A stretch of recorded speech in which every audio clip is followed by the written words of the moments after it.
That's such a long time waving my hand, haha. I hope you guys are feeling good wherever you are. For our today's video, we will be talking about the evidences of science and technology in the pre-Columbian time. Our objectives for this video are, first, to describe the development of science and technology made by Olmec, Mayans, Inca, and Aztecs. Next is to analyze and recognize the significance of their contribution in the development of science and technology. But wait, stop. Before we proceed to our trip back in the pre-Columbian time, there are terms we should familiarize first.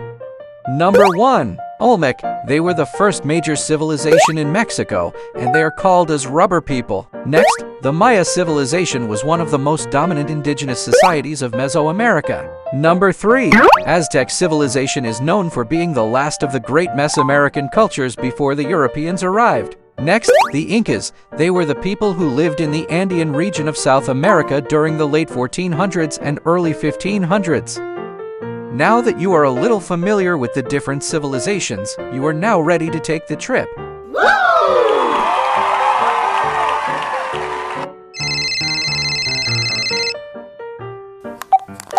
Hello, is this the driver? Yes, the viewers are ready for the trip. Have a good trip. Take care, goodbye.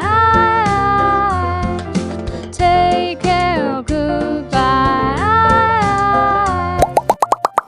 Hello, my name is Jerry and I'm going to be your driver for today as we travel back to pre-Columbian time for us to see their different civilizations and their contributions to science and technology. For our first trip, we are going to visit the Olmec civilizations to see and visit our Olmec friends. Come on, let's go!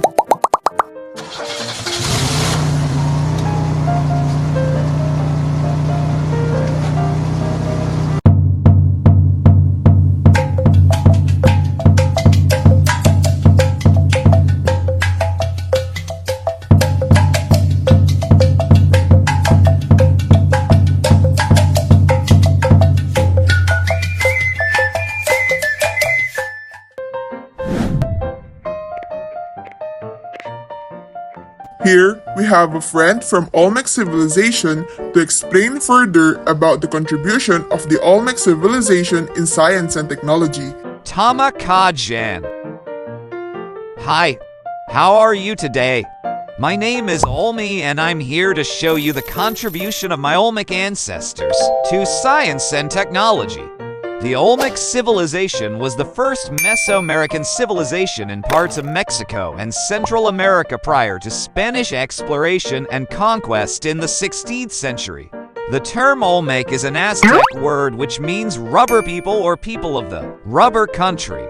While the term Mesoamerica is derived from the Greek and means Middle America, it refers to a geographical and cultural area which extends from central Mexico down through Central America, including the territory which is now made up of the countries of Guatemala, Belize, Honduras, and El Salvador. Paunang kaalaman, alam niyo ba kung bakit tinawag na rubber people ang mga Olmec?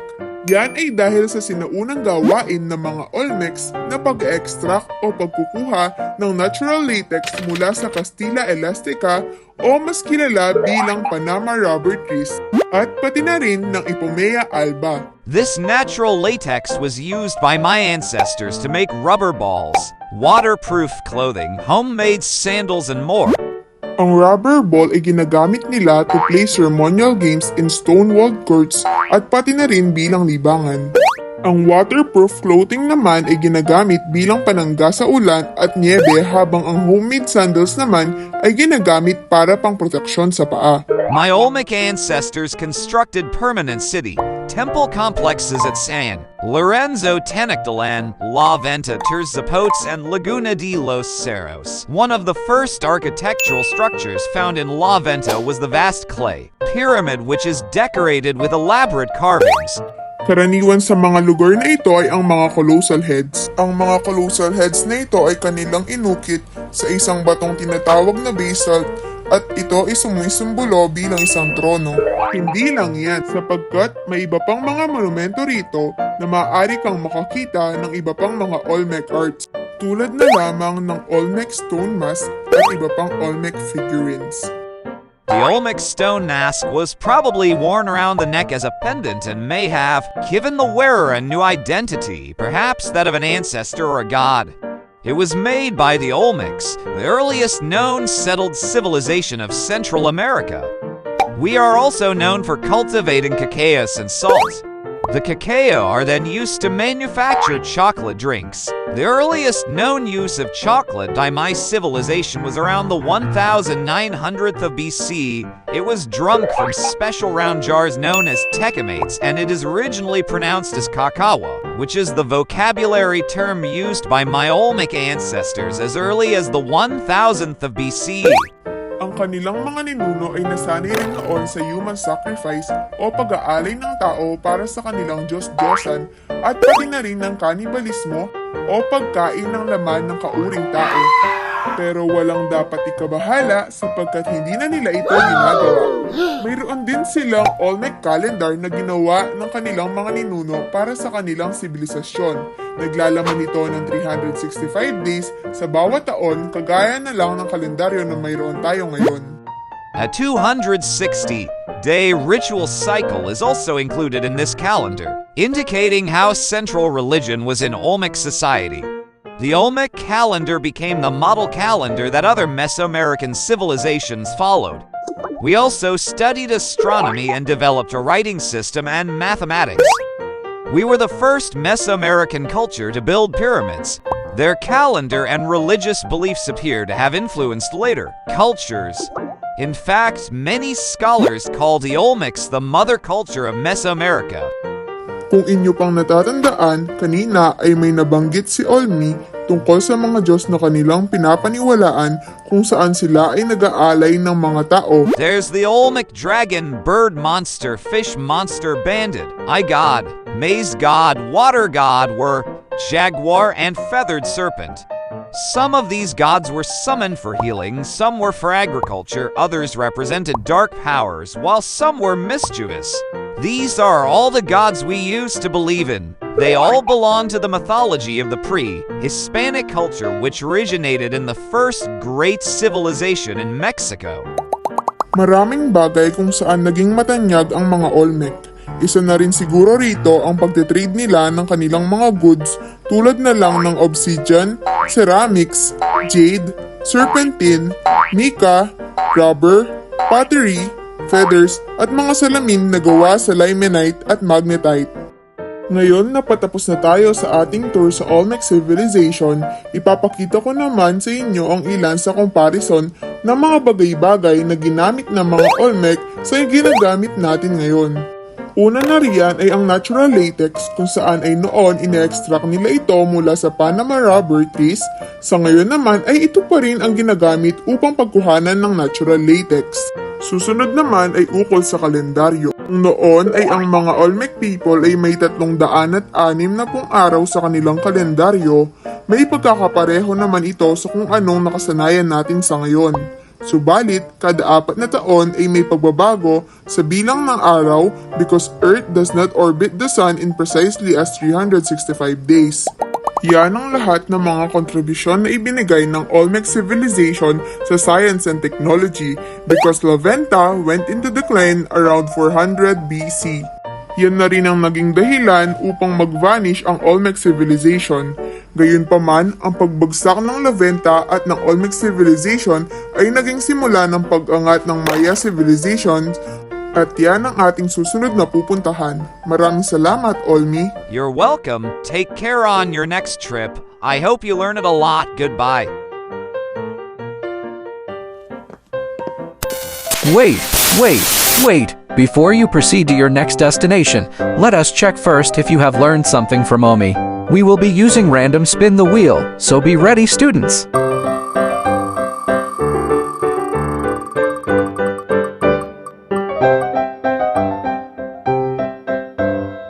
Congrats, Mikhail, you are so lucky. We know you can answer this. Get ready, open your mic and camera. Starting in 3, and 2, and 1. The Olmec lived in the Gulf of what?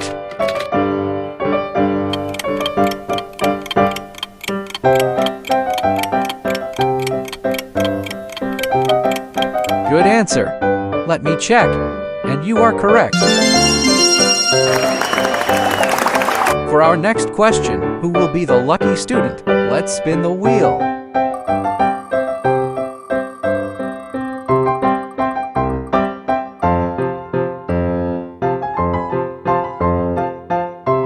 Congrats, Louise. Very swirty. Get ready. Open your mic and camera. Starting in 3 and 2 and 1. When was chocolate first used?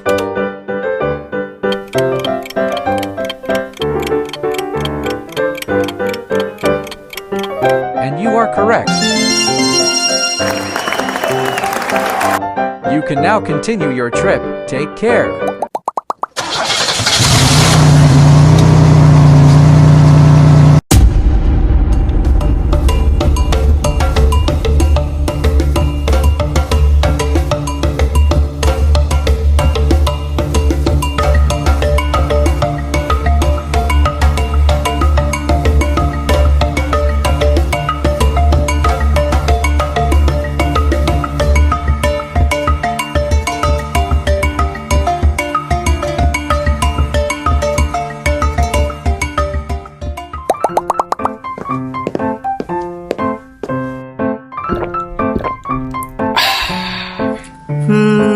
Nasaan na kaya ang mga kaibigan kong Mayan? Wait nga, i-text ko sila. Ayun na pala sila. Dear my Mayan friends, Ako nga pala si Mayo at siya naman si Maya. Kami ang inyong Mayan friends na tutulong upang mas maintindihan nyo ang Mayan Civilization, lalo na ang naging kontribusyon namin sa siyensya at teknolohiya. Yes, that's right. Thank you for introducing us, friend. Hi, everyone. Let's not linger any longer and let's start right away. Do you know that among the ancient Mesoamerican civilizations, the Maya is arguably the most well-known? They inhabit southeast Mexico, Guatemala, and Belize. Maya people may have moved from North America to Guatemala's highlands as far back as 2600 BC. According to recent evidence, they are known for their agricultural lifestyle, architecture, city planning, astronomy, mathematics and calendar, and hieroglyphic writing system. Let us first discuss the great progress of my ancestors in agriculture. We, the Mayans, created an agricultural technique called the slash and burn. We used this to clear the forest and grew major crops during the rainy season from May to October. Hindi ganun kasagana sa sustansya ang mga lupain sa aming sibilisasyon. Gayunpaman, a wide range of cereals, vegetables, and fruits were not the less grown there. Karamihan sa mga karaniwang tao sa Mayan culture ay nagtatrabaho bilang mga magsasaka para makasigurado na yung pagkain na kanila napoproduce ay enough para sa buong populasyon ng mga Mayans. Ang aking mga ninuno ay hindi lang naging maulad sa maraming bagay. Isa na siguro sa masasabi kong pinakatanyag dito ay ang Mayan Architectural Engineering, because Mayans were fairly skilled engineers. Dahil sa angking usay ng mga ito ay nakabuo sila ng iba't ibang uri ng mortar tulad ng limestone na kaulanan ay ginamit nila para makabuo ng sobrang matitibay na mga constructions. Isang halimbawa nito ay ang Mayan Pyramids of Limestone na may maliliit na templo sa itaas na itinayo tulad ng isang arko na sinusuportahan ng two-side wall bridge na isang hilera ng mga patag na bato na pinalimutian ng mga steeples or rope combs na karaniwang gawa sa church, obsidian, silicified limestone at jade. Nagamit rin ng mortar ng mga ito sa mga sculpture, facade, at floor layers. As far as astronomy is concerned, the Mayans were also fascinated with the movement of stars and planets across the sky. Despite Mayans not having any complex instruments for charting positions of celestial objects, they were still able to accurately predict celestial events such as eclipses. Alam nyo ba na karamihan sa mga cities at templo na nagawa ng aming mga ninuno ay nakaanay base sa paggalaw ng araw, buwan at mga planeta? Maaaring nagtataka kayo kung paano nila ginawa ito ng walang complex instrument. Nagawa nila ito sa pamamagitan ng masusing pag-oobserba gamit ang mga ta at cross sticks to chart their position sa observatory na ito. Ang tao sa loob ng observatory na ito ay tinatawag na Madrid Context Astronomer. Fun fact, sa lahat ng celestial bodies na nakita nila sa kalawakan, ang Venus ang pinaka-importanting astronomical object para sa kanila.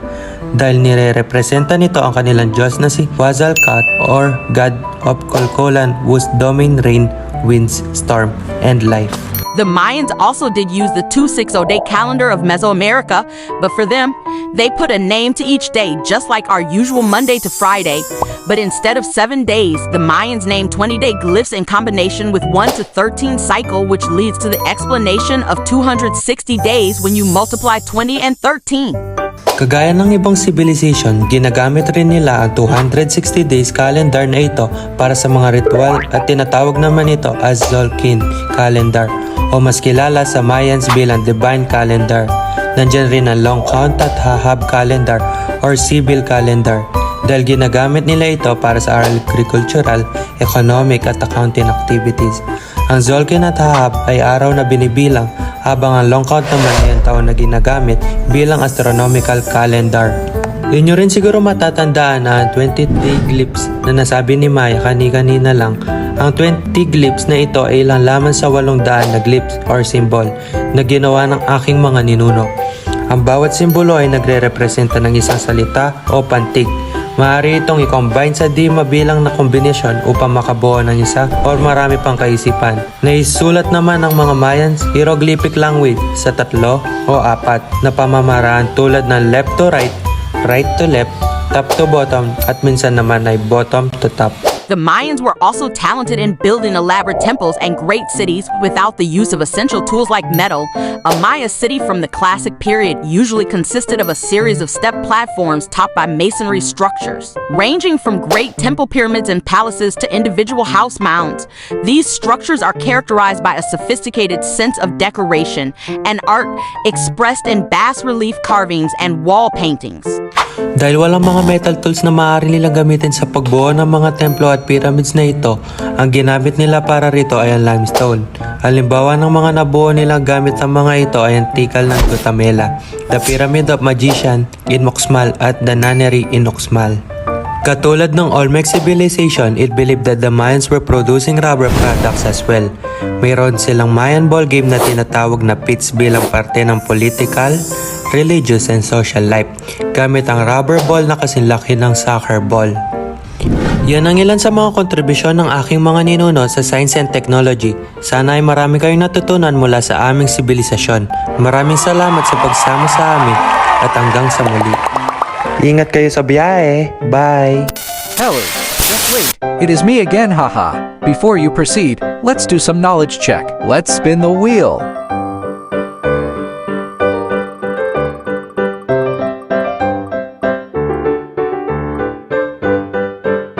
Very fortunate ka, Emerly. Get ready, open your mic and camera, starting in 3, and 2, and 1. What stone were Mayan pyramids made from?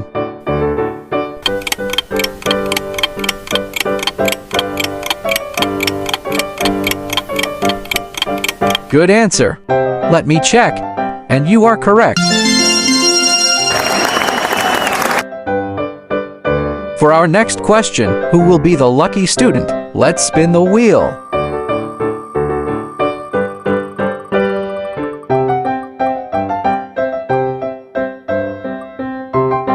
So lucky, John Vincent. Get ready, open your mic and camera, starting in 3, and 2, and 1. Most common people in Mayan culture worked as?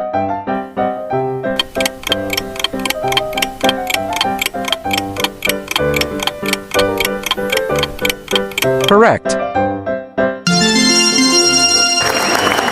You can now continue your trip. Take care.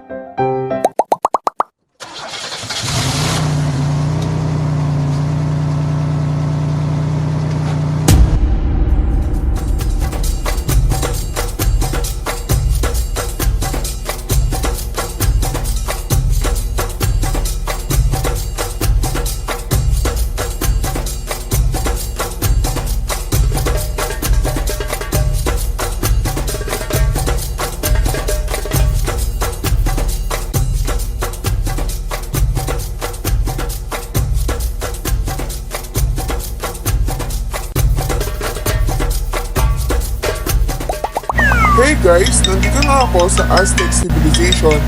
Pero parang nawawala ang mga kaibigan ko. Nakikita niyo ba sila? Hey there, Jerry. I am here. I thought you were some intruder. That's why I did not show up early, haha. Finally, there you are. Now let me introduce to you guys Asta, my Aztec friend. Hello, guys. My wife is on her way here too.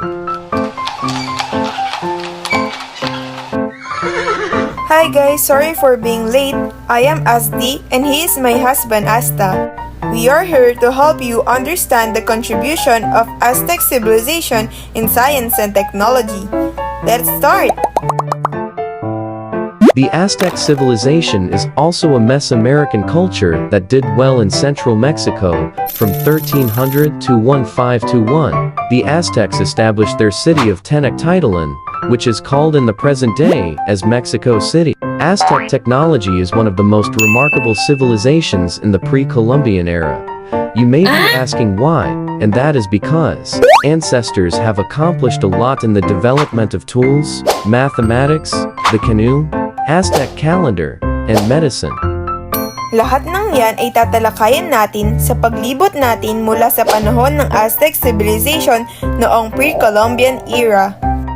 We will discuss the tools used by the Aztecs in their daily lives. To begin with this discussion, the Aztec is known to not have any metals in their time like iron or bronze. Therefore, the ancient Aztec people had to create tools and weapons with the same benefit that iron and bronze could give.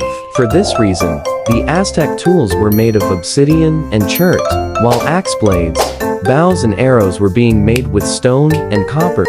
Malaki ang naging tulong ng mga tools na ito sa mga ninuno kong Aztec noong tugatog ng kanilang sibilisasyon. Tulad na lang sa agrikultura dahil isa ang mga tools na ito sa pangunahing sangkap para makontrol ang mga pananim.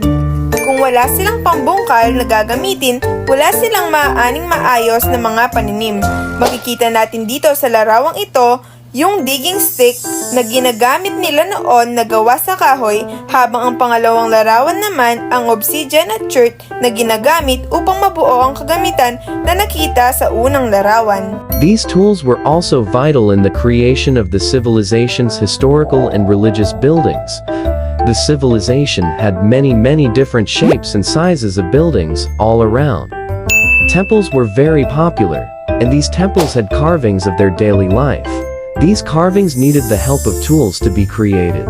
Ang pag-uukit ng mga Aztec ay napakakomplikado at bawat isa sa kanila ay may nilalaman na kahulugan.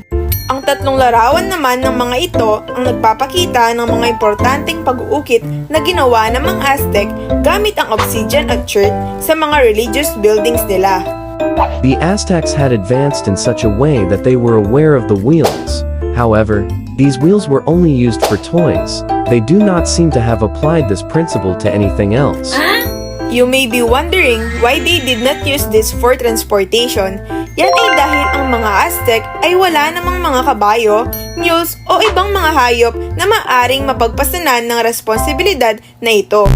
Sa halip, bumuo ang mga ninuno ko ng mga dugout canoes na kadalasang ginagamit nila sa transportasyon ng kanilang sarili at ng kalahal mula sa ibang lugar patungo sa isa pa, dahil ang lugar rin ng mga Aztec ay napapaligiran din ng mga lawa, kanal at daluyan ng tubig na matatagpuan sa Valley of Mexico.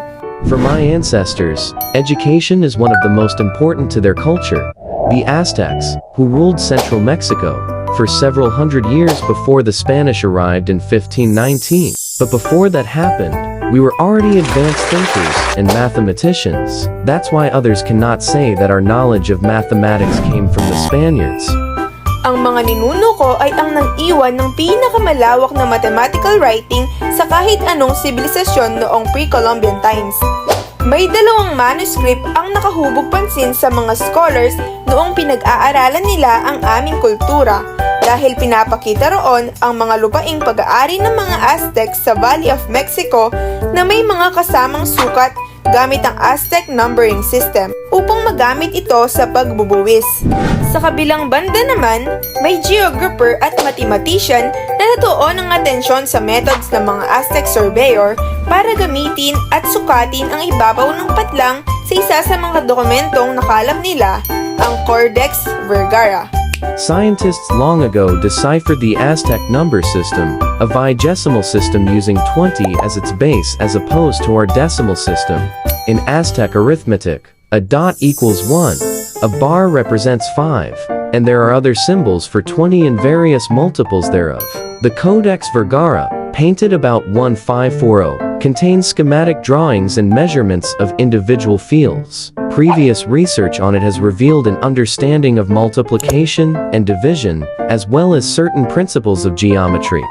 Hindi lang yan, ang mga ninuno namin ay gumamit rin ng mga komplikadong calendar system ng iba pang mga Mesoamerican civilization. Ang kalendaryong ito ay kombinasyon ng 365 days na nakabase sa ating solar year o Saipohauli na tawag ng mga Aztec sa pagbilang nito. May separate calendar na 260 days na nakabase naman sa mga ritual o mas kilala sa mga Aztec bilang o Napauli. Kagaya na lang ng nakagawian ng mga Olmec people. Kada ika-52 taon ng lumipas, ang dalawang kalendaryo ay nag-overlap magsimula ng panibagong cycle. Ang larawang ito ay ang Aztec Sandstone, mas kilala rin bilang Calendar Stone. Sa kasalukuyan ay nakadisplay ito sa National Museum of Anthropology sa Mexico City. I believe that Asti said something recently about the rituals when he was talking about the Aztec calendar. The ritual he is talking about is for the gods that we believe in. There is Tlaloc as the god of rain, Huitzilopochtli as the god of war and sun, Quetzalcoatl as god of civilization and order, and Tezcatlipoca as god destiny and fortune, and Xipe-Totec as god of spring and regeneration. Kaming mga Aztec ay kilala sa mga tanyag naming ancient pyramids at pati na rin sa aming mga chocolate recipe. Hindi may pagkakaila na mas naging advanced naman kami sa pagbuo ng mga medicinal drugs sapagkat sa kasalukuyan na panahon ay ginagamit ang mga ito sa modern medicine nang dahil sa mga medicinal herbs and plants na nadiskubre ng mga Nahuatl-speaking people sa Aztec. Ilan sa mga ito ay Istuayal o mas kilala sa botanical name na Artemisia mexicana na nakakatulong para sa pagbababa ng lagnat at ng paggubo. Nandiyan rin ang Coccyholt o Buconia frutescent na nakakatulong para sa constipation at Mexocolt o Bromelia penguin na nakakatulong naman para sa baltos sa bibig. Ilan lamang yan sa mga medicinal herbs and plants na aming nadiskubre, habang makikita naman natin sa larawang ito ang mga pangalan at gamit ng ilan pa sa mga medicinal herbs and plants ng mga Nahuatl-speaking Aztec. That was such a very informative tour, Asti and Asta. Thank you so much.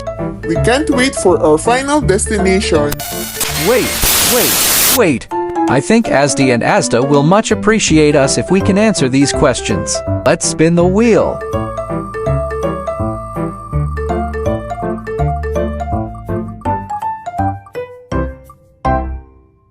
Congrats, Joanna. Get ready, open your mic and camera, starting in 3, and 2, and 1. What were the Aztec famous for?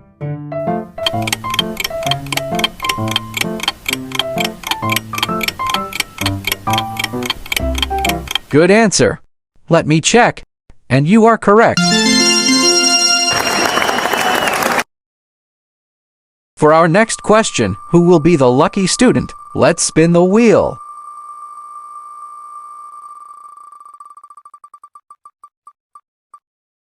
Lucky Mikey. Get ready, open your mic and camera, starting in 3, and 2, and 1. What do they usually use to transport themselves and goods to other places?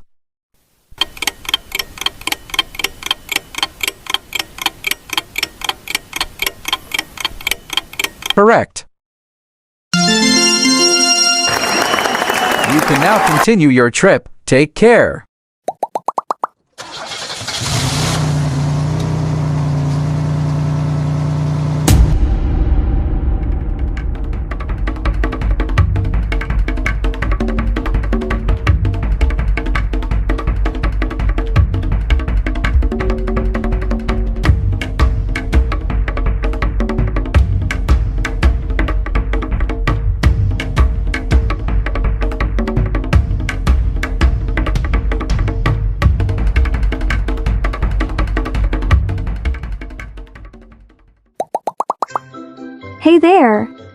Come and sit. Hey Jerry, welcome to Inca Civilization. I am Kelly and he is Kane. We know you're already excited to learn and listen to us, so sit back there, have fun while you're with us.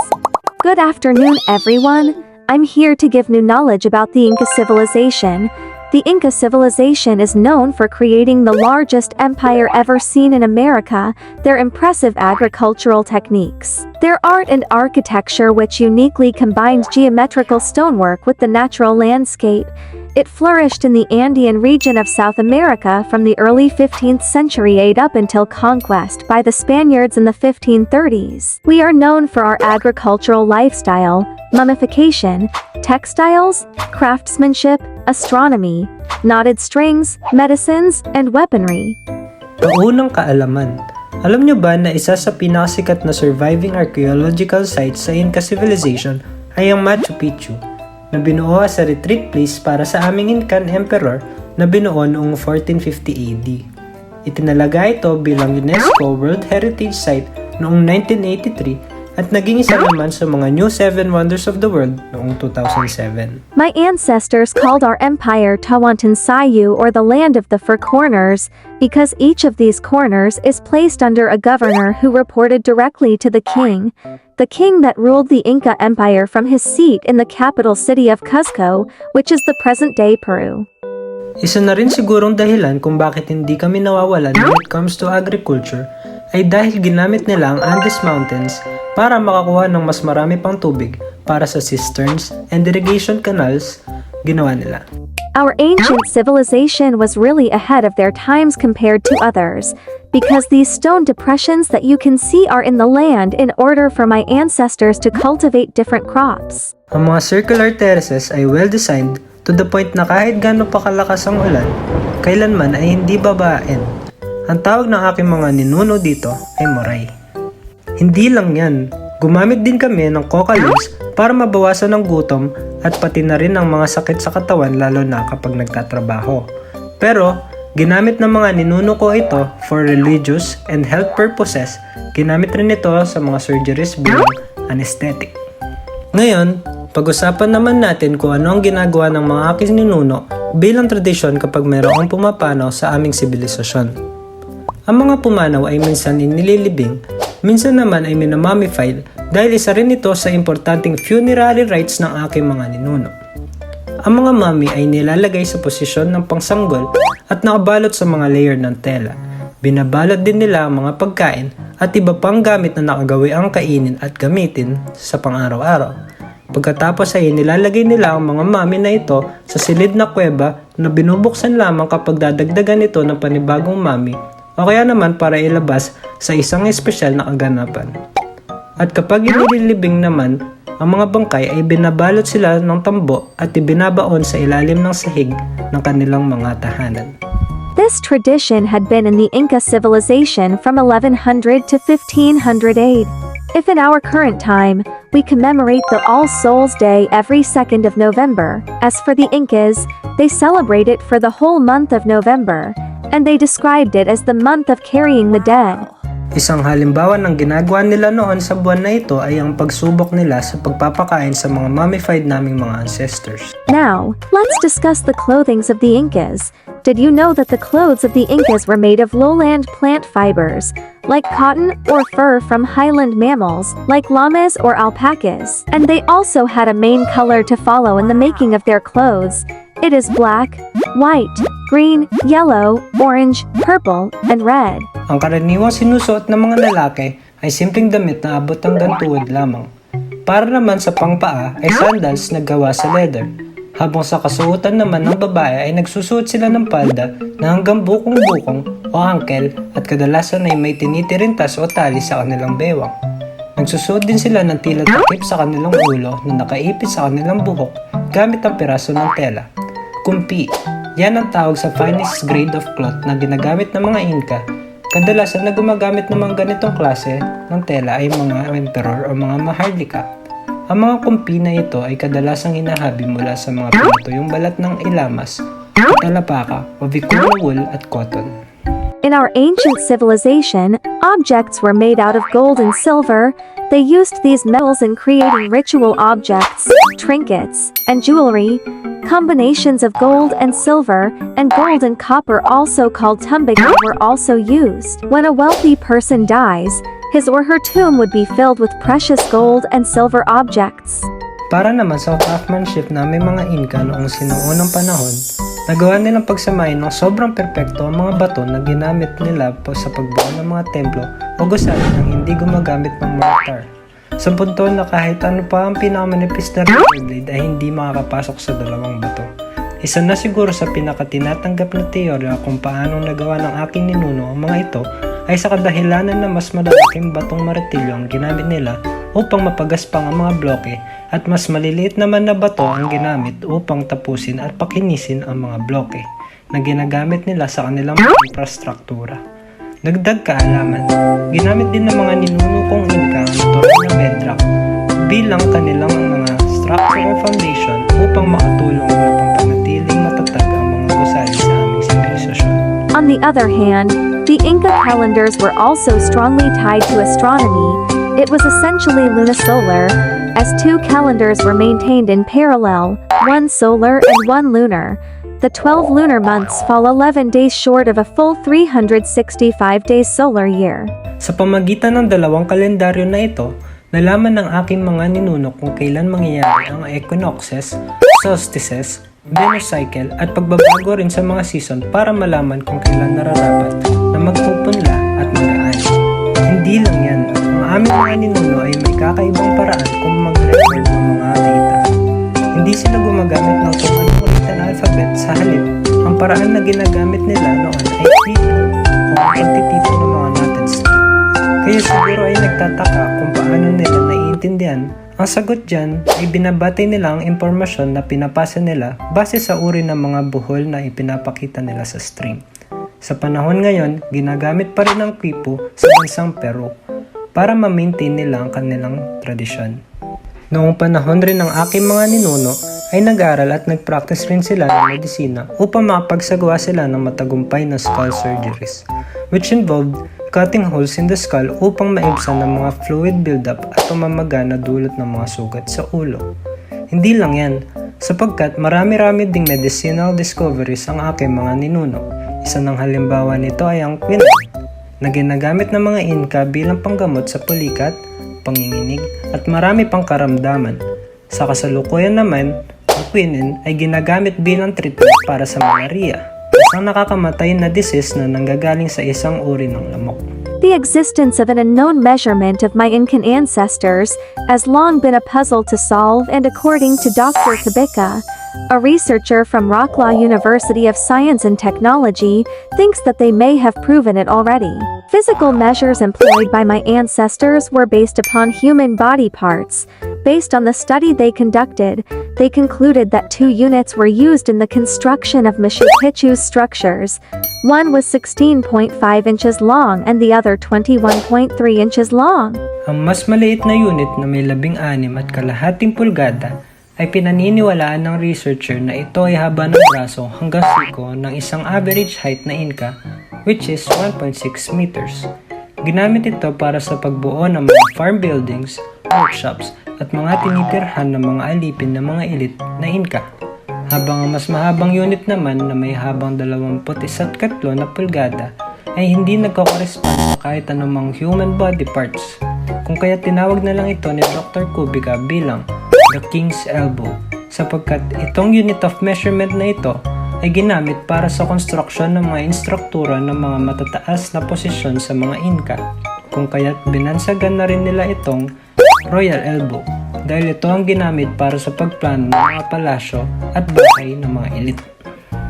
Fingers, the distance between thumb to forefinger, palms, cubit, and wingspans were also among the units that were used by our ancestors, while the most basic unit of distance was thatki or thatki. In layman's terms, it is 1 pace. We were also known as a brave civilization in the pre-Columbian times. At war, my ancestors would use bronze or bone-tipped spears, two-handed wooden sword with serrated edges, or bone shields, other types of armor, spear axes. And what's more interesting is that we also used something called bola, which was 3 rocks or spiky things on a rope as our weaponry. We primarily used this for hunting. But when there's a war, we also use this as an addition to our weapons. Ilan lamang yan sa mga armas na ginamit ng aking mga ninuno noon. Diyan na rin siguro magtatapos ang paglalakbay natin sa aming sibilisasyon dahil yan na rin lahat ang mga naging kontribusyon ng mga ninuno kong Inca sa science and technology. Thank you for lending us your ears, and we hope that you learned a lot from what we discussed today. Have a nice day. Last, just some knowledge check for you guys. Let's spin the wheel.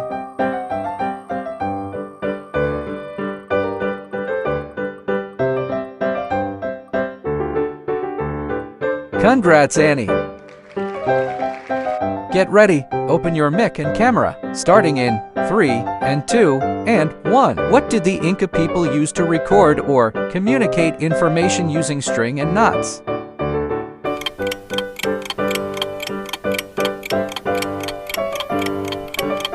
Good answer. Let me check. And you are correct. You really learned a lot on the different civilizations. I'm so happy for you guys. Thank you. That was such a very long trip. Sana ay marami kayong natutunan sa iba't ibang sibilisasyon na ating pinuntahan. Tunay ngang kamangha-mangha ang kanilang kontribusyon sa agham at teknolohiya. Malaki ang pasasalamat natin sa kanila sapagkat sila ang naging pundasyon ng mga bagay na nararanasan natin ngayon. Sana'y marami kayong natutunan. Hanggang sa muli, paalam!